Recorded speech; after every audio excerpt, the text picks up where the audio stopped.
Ladies and gentlemen of Bachelor Nation, we have breaking news to present to you right now. An absolutely wild day in Bachelor Nation. A source in the Clayton Echard v. Jane Doe scandal has revealed that Jane Doe claims she is no longer pregnant and is trying to get her case dismissed that she has in family court. I'm going to share what I can with you. Let's just know that this is a very credible source that has provided us the information that she says she's no longer pregnant. Now, what is wanted by Clayton's side is to prove non-paternity. It doesn't necessarily help Clayton out in this case if she just goes away and says, I'm no longer pregnant. What's key here is the no longer pregnant. That is the claim that we have heard from a source. So again, the source alleges no longer pregnant. Now, does that mean Clayton believes that? I'm not sure, but I'm going to share with you the timeline where Jane Doe admitted she was pregnant. We have her essentially up to 24 plus weeks on the record saying she's pregnant. I'm going to share with you a defense that could help Jane Doe get out of this. Not that I necessarily want her to get away with this, but I think there are some defenses she could claim if in fact she was never pregnant in the first place. So do me a solid, hit the like button below. It helps new users find our channel. Follow me on Instagram. I have a stand-up show tonight in Huntington Beach at 7 p.m. if you want to come laugh at some new jokes. And also join Patreon, patreon.com/Dave Neal. This video we're making right now is our #1 watched video on Patreon. We sort of put it together there if you want to see some behind the scenes of how this gets made. I want to thank my audience there for helping provide a lot of the context and information and timelines that help us present this information. I truly couldn't do this without you guys. And also this afternoon, I'll have more information as it comes in, because when you break these types of stories, new things come in, people start talking. That'll be this afternoon on the Bachelor Rush Hour podcast, which I have every morning and every afternoon. I know, folks, it's the quietest week of the year when it comes to the media. Every show, like the Today Show, you got Hoda Kotb is out on vacation. It's the B-listers, the C-listers, but I'm giving you the A-list right now. And if you don't mind, make sure you're subscribed and all that jazz, because there will be updates. This is not the end of it, folks. So let's jump over to our screen here. And, this is not for Patreon's eyes only. This is official. Let's open it up. So here's what we have. Source says no longer pregnant. The only way, and again, I believe that because Jane Doe has a new lawyer, and again, this lawyer has said she's a fan of The Bachelor and The Bachelorette. You can see that right over here, right? Fan of The Bachelor and Bachelorette. Probably a great lawyer. What I've learned in this whole sort of saga that we have here, and having no sort of legal experience, is that you got to give a lot of respect to the lawyers. I mean, they're doing their job, right? If a lawyer takes on Janeth Doeth, the lawyer's going to try their best to provide the best defense or the best case for their client. That's what they're being paid to do. With Jane Doe, it's interesting because she's had, 8, 10, 7, whatever it is, different lawyers. And you can understand it's probably very tough for new lawyers to get caught up on the situation. So if our lawyer here, Lexi Lindvall, who is now representing Jane Doe, I think we can find the information right there. If she's not caught up on this situation, and here's a powerful email from Jane Doe about why she's being cyberbullied and this and that, she might say, okay, we'll take the case. Let's go. Yeah, I'd love to defend you. I mean, who wouldn't want to defend somebody who's getting harassed and all these things? I mean, on February 8th, I have an ongoing court case in LA Superior Court where I have to defend whether or not I'm harassing Miss Janeth Doeth over here, whose name I've never said, whose face I've never shared. But that's a very expensive use of freedom of speech. It's costing a fortune. So we don't know.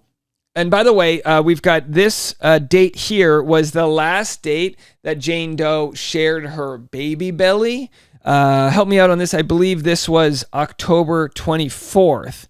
After this hearing, which is when Clayton Echard didn't have representation, He didn't have representation for this hearing. A part 2 of this hearing then came out, which shared, thanks to your money and your funds and your crowdsourcing, Clayton getting legal help that could help him file the right motions and whatnot. So since he's had legal help, he has filed these new motions here, which you see Clayton's the respondent. The petitioner here in this family court was the alleged pregnant Jane Doe. Clayton's response now is an amended response to petition to establish paternity. We covered this in the last video, but essentially he's making sure with his legal representation that he has now, because he's not alone as he was before, that he does all the right things to get all the right information in there, not just for this case to be dismissed, but to prove non-paternity. So here's the affidavit of non-paternity. This is him saying, we don't want the case to go away. We want to prove we were never the father. If she wants to say she was pregnant, that's a different story. Now, I personally believe here that it'll be important to prove whether she was pregnant or not. But, people might say, but Dave, this is so delicate that you would make a woman who just lost her twins, prove that she was even pregnant in the first place. And I say, no, of course. That's the reason we're in this mess in the first place, because nobody wants to challenge whether or not someone was actually pregnant. That's a horrible thing to do, right? But with this case, with the previous cases where respondents in previous cases alleged that she was never actually pregnant and she accused her previous boyfriend of coercing an abortion, which I believe the judge dismissed, the infliction of emotional distress or whatever it was called. The judge had dismissed that, but she does have restraining orders against Clayton and the other guy. She has one restraining orders. Clayton has one, an injunction against harassment against her. She's getting or trying to get an injunction against harassment on me. And I believe she's also trying to get one on a fellow YouTuber who, by the way, could be, I'm not 100% sure, it could be Liz Neptune or it could be a different TikToker. There's so many different people here that are now in this club of people that are essentially dealing with lawsuits. The average person doesn't have the money to deal with these things. We're lucky and privileged to have an audience that has helped fund this because they've seen how egregious this all is, right? They've seen this process play out and go, oh my gosh, I can't believe this is even happening, right? So what we know now is Clayton's side, as reported before, is saying, no. They knew and trusted Clayton. Because it's like, look, imagine if Clayton was lying through his teeth. Could you imagine if he was lying through his teeth that he would want to make? Because trust me, guys, as far as gaslighting goes, I now understand what it is like to be gaslighted. I understand that. We start questioning ourselves. There was a thread last week going, what if she is pregnant? What if she's been telling the truth and everyone else has been lying? And then I have to go, wait. That would mean Clayton is the one who's doing all of this, like proving non-paternity and all these things when actually he had sex with her. And so, of course, as we show in the different cases, he claims in his previous things, he shows the contracts, but he claims, hey, look, I never had sex with her. I had sexual relations with her. It was just a blowjob, right? Says it in these different court filings. So it's a lot for the new lawyer to handle. Okay, I know it's a lot. She looks like she can handle it, but it's a lot. So according to the sources, Jane is no longer pregnant is the story coming from the camp of her, representation and all of that. My guess is, and again, this is my sort of hypothesis, is that they call Clayton's side and say, look, we just want this to go away. Will you guys drop this motion and we'll let the world know she's no longer pregnant? And my guess is Clayton's side goes, no. It's not whether she is no longer pregnant. It's that she never was. We want to prove we were never the father. Because if she is no longer pregnant, then the sad truth that would come from that would be that she's probably going to say that she lost the babies in transit. Here's the only thing I think she can do. I'm going to tell you what I think she can do. According to this cross-examination, This on November 2nd was the last time I have it on record. You might have a different date, but as far as I can tell, the last time on record, she claimed she was pregnant. Let's play what she said, and then I'm going to tell you what I think is her only possible way to get out of this. You were thoroughly questioned by your attorney at the last hearing in this case on October 24th of 2023, correct? Correct. And you understand that you were under oath at that time, and you remain under oath today, right? Correct. And you're aware that any false testimony that you provided or provide today could be considered perjury, right? Yeah, absolutely. She says, hey, I understand this is perjury. Comment from our chat right now in the Patreon says it makes complete sense that she's no longer pregnant now that she has a new lawyer. A lawyer can't knowingly allow false testimony or perjury from a client. My guess is, again, I don't know too much about this, but my guess is this new lawyer isn't checking medical records. I don't know if a lawyer goes so far as to check medical records when taking on a client, especially in family court. That's just my guess. I'm sure plenty of lawyers can comment below. It's just my guess that the reason why these cases keep going is because you just assume the person's not lying. Like, why would they lie about that? That's just my guess. But let's go to the part where we've got Janeth Doeth telling us she's still pregnant. This is the final moment where she says she's still pregnant. It's important to still believes what she's saying.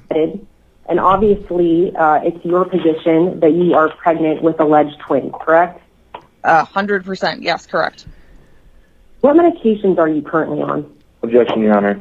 Relevant, and that's an inappropriate question for this. Overall, it can be impacting your testimony.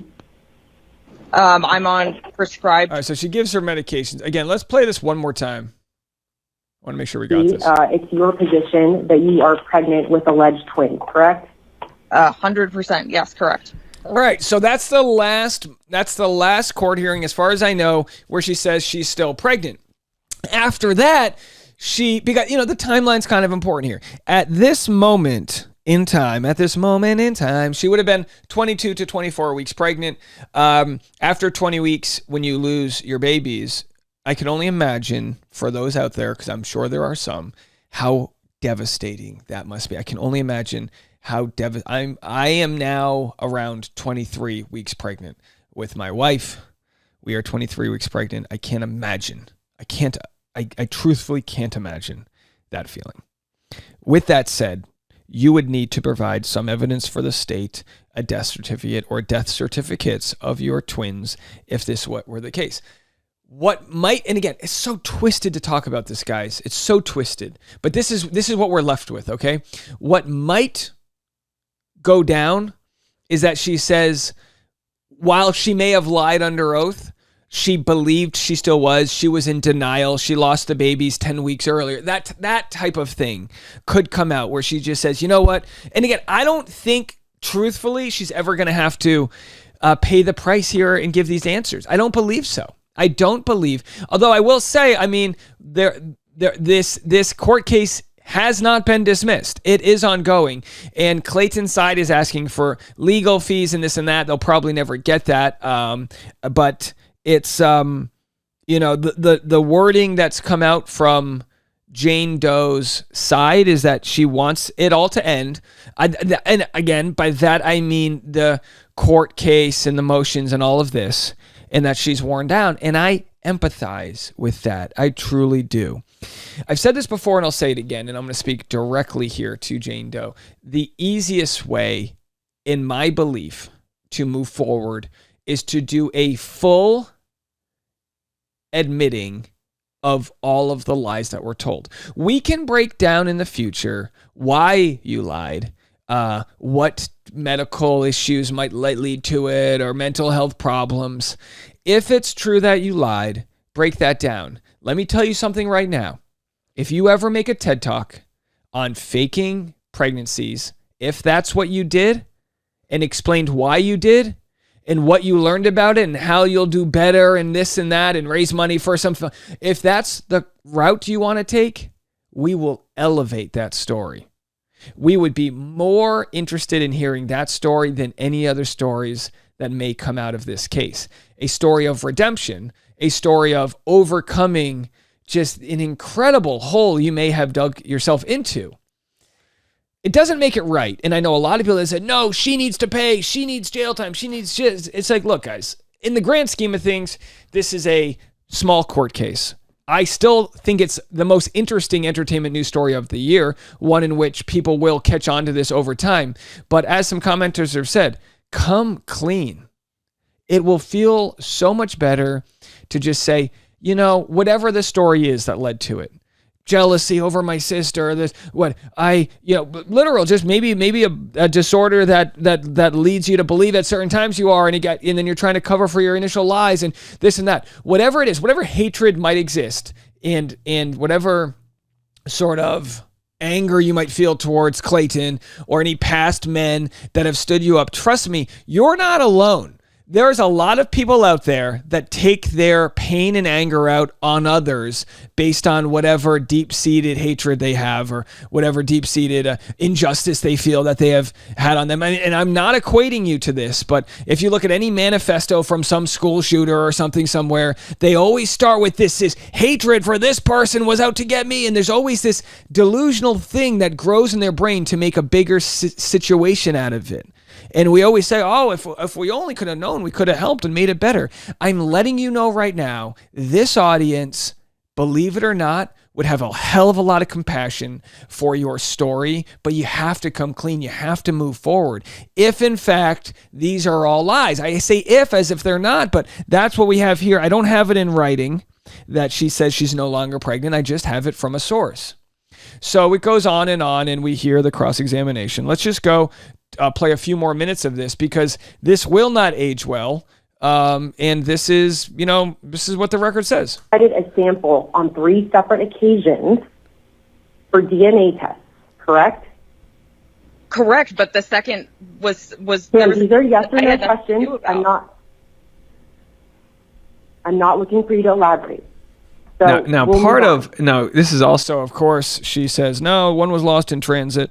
And what we know now is that there's been 3, some say 4 tests. I know of 3, 2 of which tested little to no fetal DNA. So when she says she's no longer pregnant, these tests would have provided that DNA. There would have been DNA. Not a single DNA test has come back indicating that Clayton's the father, correct? The samples were diluted, and I'm going back next month, is what I was. These are yes or no questions. Ooh. It's a very simple question. As we sit here today, you have no DNA test that indicates that Clayton is the father, right?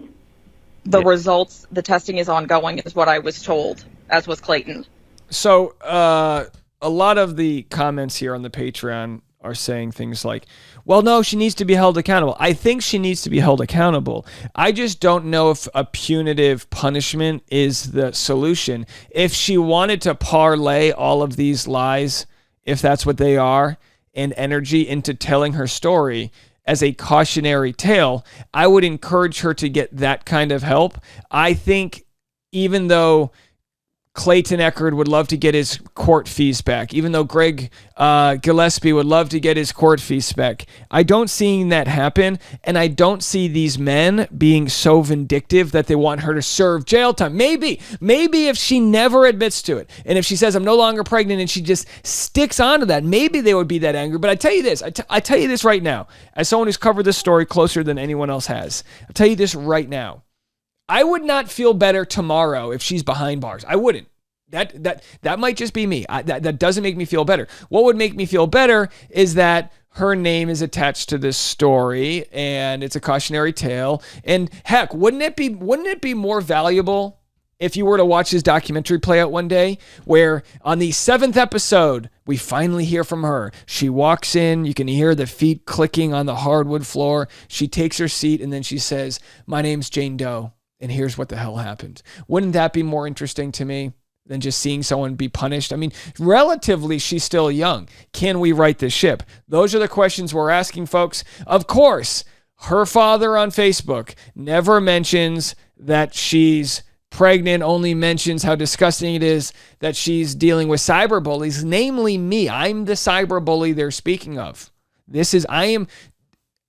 I would imagine in another world, her family would see me as a goddamn guardian angel for her right now, because we are keeping it as clean as possible. That's not me patting myself on the back. I'm just telling you, we are keeping this as clean as possible when she writes an article about me, accusing me of harassment. When she says in this article that she made, which shares links to my videos and all these things cherry picked out, that she says, I never lied about being pregnant, not to the extent to which I've been abused. She says, confirmed to be pregnant 3 times. Let's get that blood work done for Clayton's case and figure out if that is true. As we know right now, she claims no longer pregnant. I'm sure there'll be more to come from this.